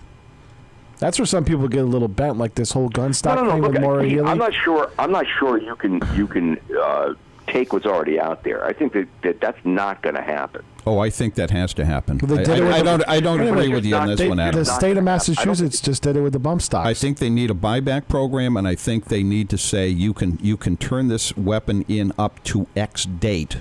And after X date, possession of that. No, I think possession has to be a felony at that point. But the people who bought those guns, they like those guns. Those guns are fun to them. They're toys. And some of them are so deranged to think that an AR-15 or an M4 or an M16, which are all pretty much the same guns, in their hands will stop the government from coming into their house and taking them and their property and all they hold dear. You're never going to put the genie back in the bottle, but we can stop the next 19-year-old from walking in who can't even buy a can of beer from being able to walk into a gun store in Florida and buy a high-powered rifle. Hey, Adam, we completely agree on that one. Oh, my God. And on that note, take a moment. We're going to take a quick break at 7:30. We'll be right back. Underwriting for Community Radio on WSKB Westfield is brought to you by the Westfield Gas and Electric. Westfield Gas and Electric is service, using their power for the good of Westfield. WSKB's programming is generously underwritten by Whip City Fiber. Westfield Gas and Electric wants to help you decide where they offer gigabit speed Whip City Fiber Internet next. Turn your neighborhood into a fiberhood. Get on the list today at www.whipcityfiber.com. We thank the generosity of our underwriters. For more information, please contact the Westfield State Foundation at 413-572-8646. He rules the roost on Thursday from 6 till 10. It's Patrick Berry. Community Radio. 89.5 WSKB. Live from the campus of Westfield State University, this is 89.5 FM WSKB Westfield. Hey, bye, George. It's Monday, 7:31 on your Monday morning. Here with Pete Coles, Amanda Brodkin, and Steve Donnelly, and on the phone. Hey, Adam, have you noticed I finally got him to know music? Yeah, now you have to just work on those cheesy intros, Pete. Oh, come on. Oh, man. You got to get rid of those. You haven't heard mine that I produced. Don't pick on Pete, Adam. I'll set up an appointment. I told you, I'll do them for free. Now I got some. So I don't have to hear. Just so I don't have to hear the cheesy echo anymore. We all heard him say that. Yeah. He doesn't like. That's part of the charm, Adam. The trouble with Adam is he's damn well got the best radio voice I've ever heard, and I don't know. JP rivals. JP's pretty good. Yeah. JP's pretty good. But hey, what the heck? I'm taking the fifth. So we're Sure. Don't be wishy-washy. Right. It's not a wishy-washy morning. No, you're right. It's not a wishy-washy morning. So we were talking about the idea of gun confiscation versus the idea of a buyback versus the idea of saying, okay, all you people who've already got your AR-15 toys can keep them, but we're not going to sell any more. I think if you incentivize the buyback, some people who just have them to have them will sell them off, right? No, I think that makes sense. A voluntary buyback makes sense. I mean, like both my grandfather when he was alive and my uncle and now his sons shoot skeet. They're sport shooters. That's what they do. They have long rifles to shoot skeet. 22s, I think. Yeah, sure. But they don't own any. But I think if they own something like an AR just to have in my collection, that they might, if the tide turned kind of like with tobacco, and society was like, it's not a good thing, and you incentivize it, now you're going to bring people to the point where, well, do I want to deal with my neighbor going, why is that stupid thing in here? And become that stigma, right, the way you have with tobacco. You almost destroyed tobacco, right? So that's good.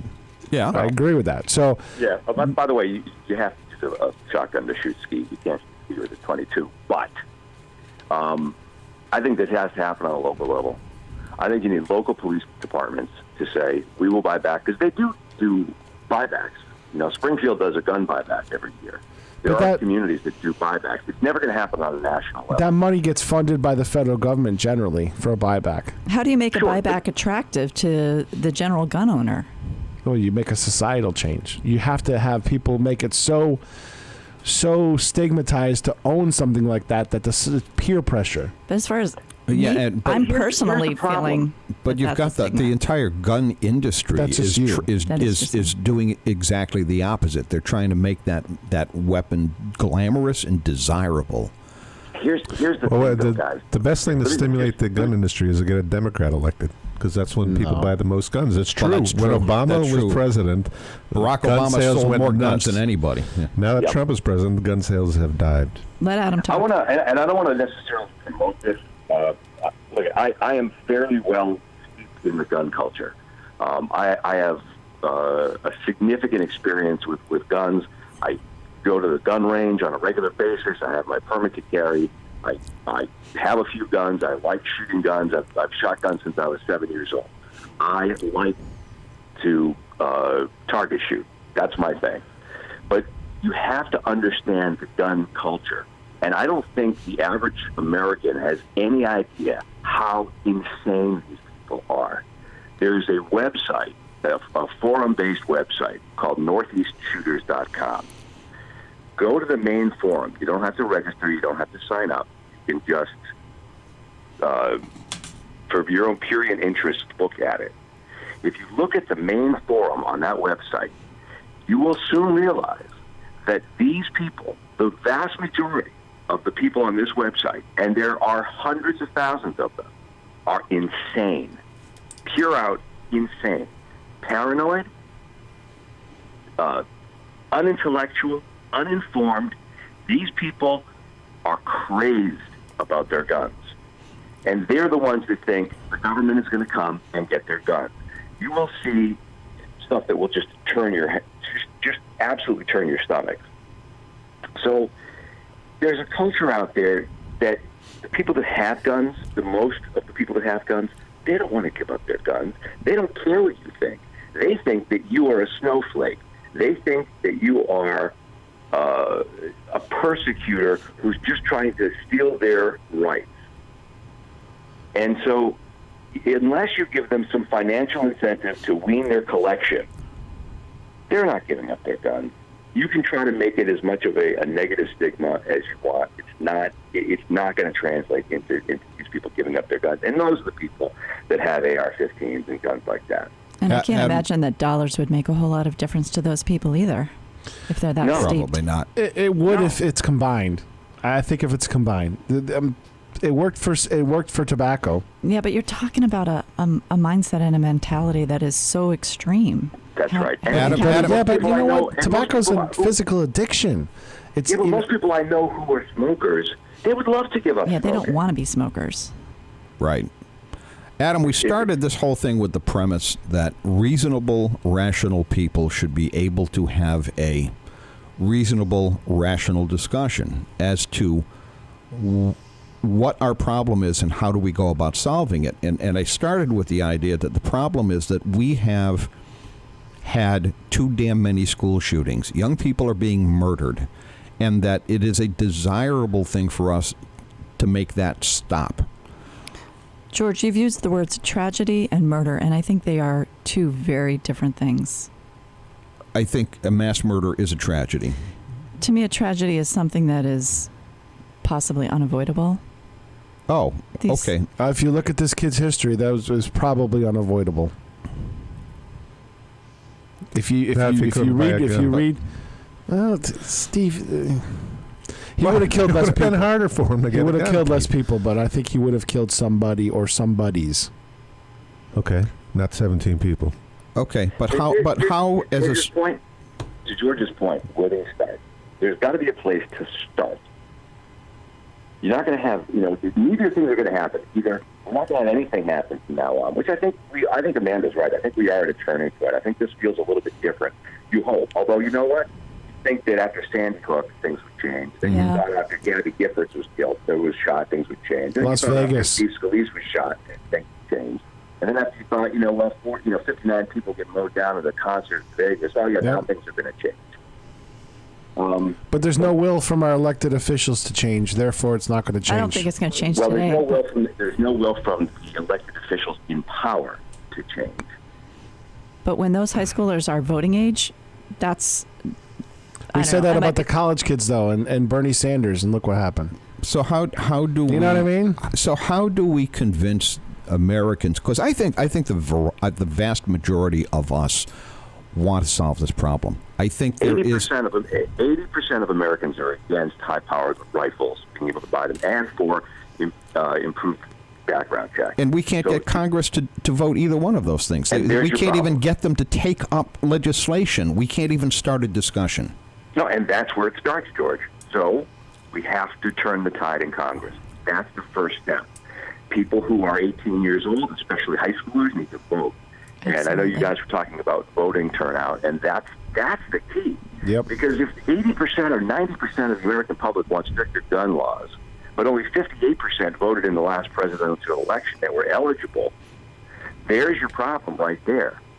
Well, there's another problem, and that problem is that although the American public overwhelmingly dislikes Congress, that same they like their own congressman. That's exactly the problem. Oh, see, I don't like my own congressman. I think he's had his time. He's done a lot of good. It's time for him to walk away. I've said that on the air. That's not new. That's not the conversation that we're having, Pete. Why? Why? Why should he walk away? Why? Because he needs to let somebody else start doing the people's business. Because People are voting for him. He's not doing the people's business anymore. Wait a minute. What has he not done that you think he should have done? Where was he during the election cycle? What are you talking about? He wasn't in this district during the election cycle at all, campaigning. For who? For himself. He had no opponent. Still. He's in this district It doesn't make a difference. as much as any other congressman. I see him at ribbon cuttings. I don't see him in the office. I don't see him talking to people. Hey, let me ask you a question, Pete. Do you know Richie Neal personally? No. Do you know him personally? No, I don't. Have you ever called him with your concern? I've written him emails. Yeah. Okay. And I've got emails about what subject? Placated responses. Well, I mean, think about how many emails you got. Have you ever called his chief of staff? Ever called his office and asked to talk to him? Ever go in his office when he's here in town and had a conversation with him? Nope, I haven't. Okay. So what are you talking about? What's your issue? I hear this all the time. I see him. I'm not necessarily a Richie Neal sycophant, but I know the man pretty well, and I'm fairly aware of his constituent services, and I'm really aware of what he's done for the community. So tell me, what's your problem with Richie Neal specifically? Not he's been there too long. He's part of the problem. He doesn't visit he doesn't visit the district because that's not true. I see him post on Facebook about issues, and I look at it and I read it, and it's just a cut and paste of the party line. He has nothing new. He won't come out with anything radical. I'd love to see him lead the charge and find some kind of... I'd love to see him sponsor a bill and make it go on the steps of City Hall in Springfield, Massachusetts, and say, the gun violence is going to stop. I'm going to sponsor a federal law and make a big deal of it. I'll go and stand there with him. Make a big deal about saying this is going to stop. And if he wants to have high schoolers there for photo opportunity, great. But I don't see him bringing forth a bill to say, okay, the gun violence has to stop. Here's where we start. Well, until he's in the majority, there's no ability to bring forward a bill. You know what, Adam? At that point, I want to see him represent the constituents of his district, whether it's good, bad, or otherwise. I don't care if he doesn't get reelected because of it. I want to see him come out and take a stand on something. He's wishy-washy to me personally. All he does is cut and paste the party line. But if you can't be specific about what issue I just gave you a wishy-washy specific. on, I just gave you a specific. Did I not? So you want him to initiate gun legislation? Yeah. Okay. Ban the assault rifles. I'll walk up there and support him. I'll walk up there and stand with him as a Republican. Why don't you give his office a call and say, I would like the congressman, when he's next in the district, to join me for a rally on the steps of City Hall. Listen, it's not the congressman's job to put together a rally on the steps of City Hall. But if you were able to get 5,000 people behind you to do it, I bet he would come.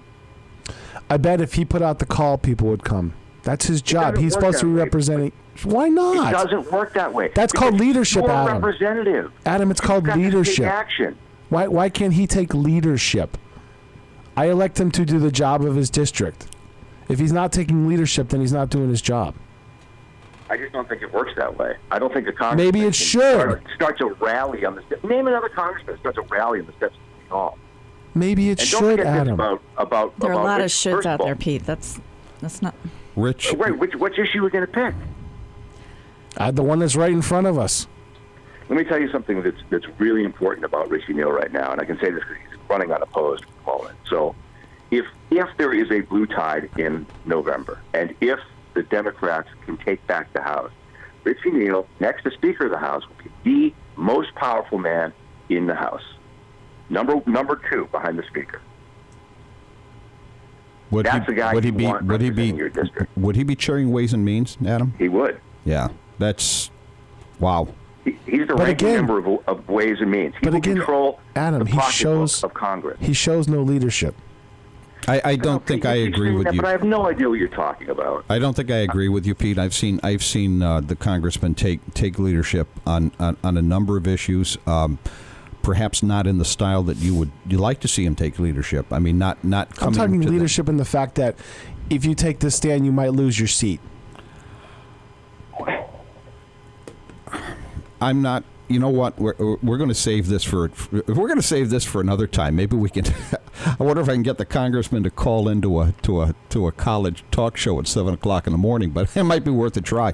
I got him on. In any event, it is 7:45. We're going to take a very short break, and we will be right back. Support for community programming on WSKB is provided by Betts Plumbing and Heating Supply Company, an independent, family-owned wholesaler serving Westfield for over 50 years, specializing in plumbing, heating, and industrial piping supplies.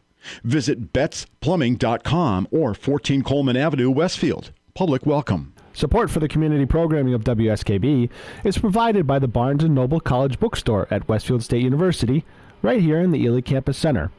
Whether you're a student, faculty member, or friend of the university, it's the place to shop. Everything from Westfield State t-shirts, sweatshirts, and gift merchandise to all of your academic needs. Offering textbook materials in new, used, ebook, and rental formats. Visit the bookstore on campus or online at www.westfieldstate.bncollege.com. Support for the community programming of WSKB is provided by Comcast and Xfinity.com. With the Xfinity Double Play and Xfinity Triple Play, you can choose to bundle Comcast services for a great value. Experience Xfinity TV, Internet, home phone, and home security services. Explore all that Xfinity has to offer in the Westfield area on the web at Xfinity.com. We thank the generosity of our underwriters. For more information, please contact the Westfield State Foundation at 413-572-8646. Wednesday mornings from 6 till 8, it's Tina Gorman with Wake Up Wednesday. Community Radio. 89.5 WSKB. Live from the campus of Westfield State University. This is 89.5 FM, WSKB, Westfield. By George, it's still Monday. 572-5579 is the telephone number. Adam Wright, you still on the line? Yeah. Who did the cheesy British accent on the introduction? I think that's paid. That's a paid, sir. A paid library that I have. Oh, by the way, Adam, I don't disagree with Congressman Neal on everything. I just don't think he's being a proper leader. That's all. I think your expectations of what somebody can do locally is not necessarily accurate. Look, there are a lot of issues I don't agree on with Richie Neal. I mean, he and I on his stance on abortion is not my stance on abortion. Mm-hmm. But and I think also, if I remember, he promoted an anti-flag desecration bill which to me is just absurd. But I think that you have to understand that he has been a champion for his district. He really has. And unfortunately, his voice has been drowned out by the majority for the last, 10 years? There's not a lot that... He was in the majority for the first 2 years of the Obama presidency, and then he was fairly in the majority for the next 6. What are you talking about? When did they lose the House? When did Democrats lose the House? They lost the House in the 2 years into the Obama 2010 election, right? Right. So it's been 8 years. He's the dean of the Massachusetts delegation. Well, it's 7. He's probably the longest serving congressman in New England. Very, very probably, yeah. I would say so. But he's very high on the seniority list. What do you think about term limits for Congress? I've never been a fan of term limits. I think the problem is more about voter apathy. However, unless we can do something to negate Citizens United, it's something that I've given a lot more positive thought toward. Well, and how about the fact that they just can't agree on anything? There needs to be compromise and civility, which has gone out the window since the time of Tip O'Neill. How's term limits going to fix that? You just keep... if you can't have civility, then you need to have people start doing what the original Congress was intended to. The Congress wasn't intended to be a lifelong career, right? When Congress was founded, it wasn't intended to be a career, was it? Well, I don't think they ever envisioned what it would be. But I just don't understand how you think that electing somebody new every 2 years or 4 years or 6 years is different set of eyeballs. Promote civility. A different set of eyeballs. It may not promote civility, but it's a different set of eyeballs on an issue instead of stagnancy. Until the American voter starts to demand that their representatives in Congress and in the United States Senate be civil and treat each other with respect and be willing to compromise. And that's the problem right now. Yeah. The degree of polarization that we have in this country.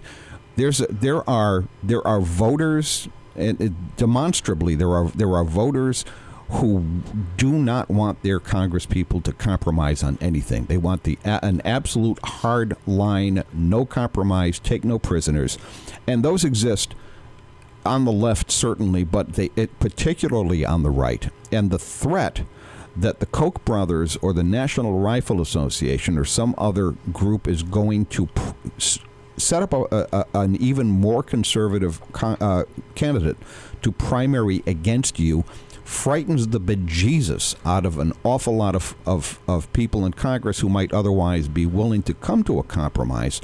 I don't know what the cure for this is. I just don't see it. You also have a problem with gerrymandering. There was just a case that was heard in Pennsylvania.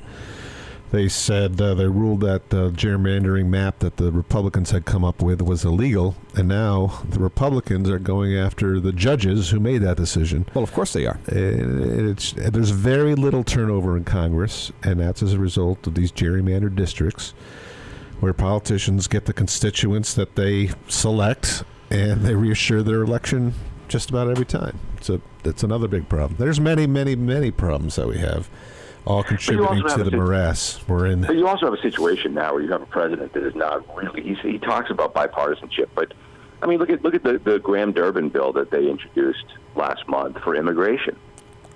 That just got dismissed out of hand. I mean, the Congress has got to not. And McConnell said, "Well, I want to put together a bill that the president will sign." The president is a moron. The president will sign whatever you put in front of him, as long as it's accompanied by a McDonald's Big Mac.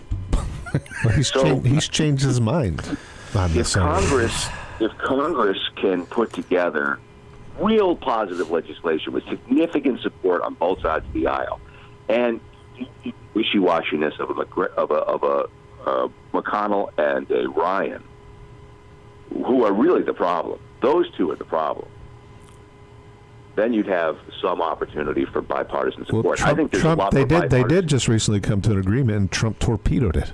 Right. He's a loose cannon. You cannot. But that didn't happen. You can't rely on him for anything. But don't forget, with the immigration bill, Kelly said, "Well,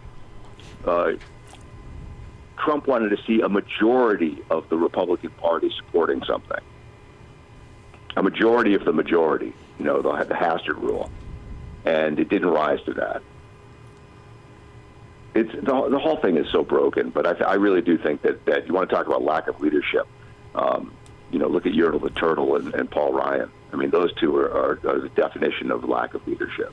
As long as the White House is in a position to torpedo any, and they are in that position. If the White House says, "Well, we won't sign this bill," if the leadership in the House and the Senate are going to say, "Oh, well, the president says he won't sign it, so then we're not even going to talk about it." Again, I think lack of leadership. It's again lack of leadership. They need they need to pass a bill. They need to pass a bill, put it on the president's desk, and then make him veto it. I find him veto it. Wildly insane that the congressional approval ratings are still in the 20s. Right, like 11%. Right, but we continue to elect the same people. Well, that's what we were just saying. That's the definition of insanity. We all hate Congress, but we love our congressmen. It's a definition of insanity. Yeah. I love our Massachusetts delegation. We have the same. I do too. Tiny percentage of people voting. So how do we? I don't know. How do we incentivize voting? How do we make the idea? How do we get across the idea that it is not just a civic responsibility, but an honor to be able to go into that voting booth and cast your ballot? Send everybody to another country where they get beaten on for just send them to an Islamic state. More important than having an informed or having people who vote as an informed electorate, which we do not have. But I think, George, something you said earlier, and you're absolutely right, Steve. You're 100% right. But something you said earlier, I think, is what's going to make the difference. Look back to Vietnam. Look when Congress started cutting appropriations for the war. It was because of the peace movement and the outrage from the public. That's where it started. I think what you're going to see, especially in Florida, which has been primarily a red state, but they do have some purple pockets. I think you're going to see a whole lot of 18-year-old high school kids register to vote this year that never even imagined that they would vote. And I think you will start seeing some pushback for the Republican pro-gun agenda in Florida. And that could be the start. Good. I'm a conservative saying good. I'm glad they're getting involved and sticking up for something. When high schoolers are pissed off enough to think that I have to go to school today and I don't know if I'm going to come home. Yeah. That's a real mental shift. That's where things are going to start. Think about this for a second, right? I mean, George and Steve and I don't know how old you are, Pete, but we lived through George and I at least, we lived through the 60s. I was fairly culturally aware at the end of the 60s and early 70s. My father used to take me to all the rallies on the Common in Boston. And, that really was, the youth were involved, they were engaged, and they had something to fight against because they had skin in the game. They were going to be drafted and sent to Vietnam. They had friends that had been drafted, right? You have friends that went to Vietnam, George. Yeah, I certainly do. I have friends who went and didn't come back. Right. So there was an incentive for young people to get activated. That activated them. That got them involved. And I think now, unfortunately, unbelievably, it's taken the death of scores of high school and middle school and elementary school kids, where maybe now we've got young people to get off their phones, to get off their video games, and to get active and involved. That's a tall order, Adam, man. It's a tall order to get them off their phones and video games and things like that. It's a tall order. Let me ask Amanda. They're capable of it. Amanda has two teenage high schoolers, right? Yep. Do they talk about this? Are they aware of this? Are they affected by this? They are aware of it. My two kids have two different perspectives on it, but one of them is furious, and I don't know if she's going to be motivated to act for student senate or anything like that, but the radar is way high in a way that other events have not promoted. Yeah, it's on my son Sean's radar. He's been paying attention. The other thing that isn't happening is you don't see because children and adults are so impacted by the entertainment industry. Think about the protest songs and the whole musical movement in the 60s that was completely anti-war and pro-peace. I mean, you had the majority of artists out there being politically minded in the music that they wrote. But Adam, right now, the music industry promotes violence. I agree. Right, you don't have that. In fact, You're exactly right, Pete. You have the exact opposite. Yeah. They'll talk when they come out and to talk speeches at award shows. They'll go, "That's horrible," and this, that, and the other thing. But then the songs that they write promote violence. Yep. Violence against women, violence against your parents. When you look at the statistics, and that's really what you should focus on: data, facts, reason. Violence is way, way down compared to the 90s. How do you explain that? Crime. Well, it's true. Reported violence, Steve. Those are statistics that are reported. Oh, so they're not reporting murders? Come on, Pete.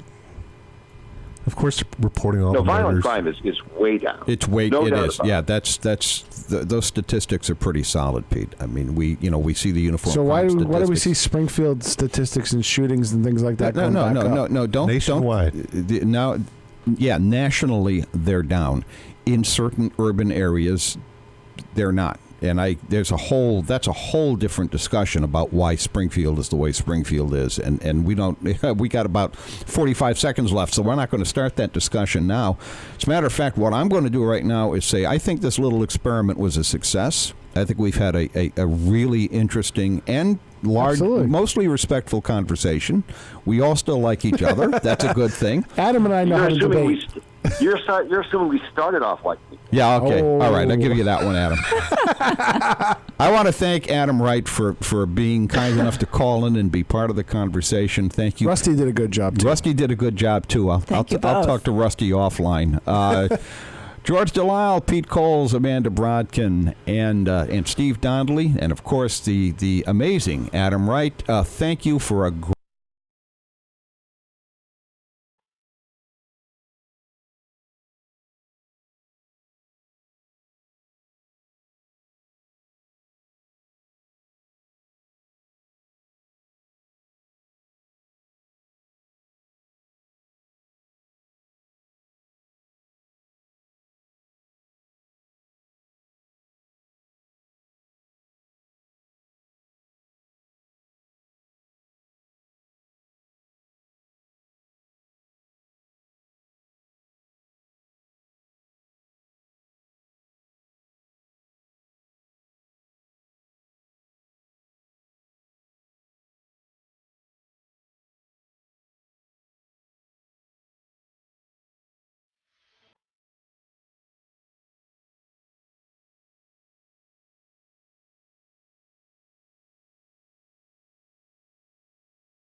Live from the campus of Westfield State University, this is 89.5 FM, WSKB, Westfield.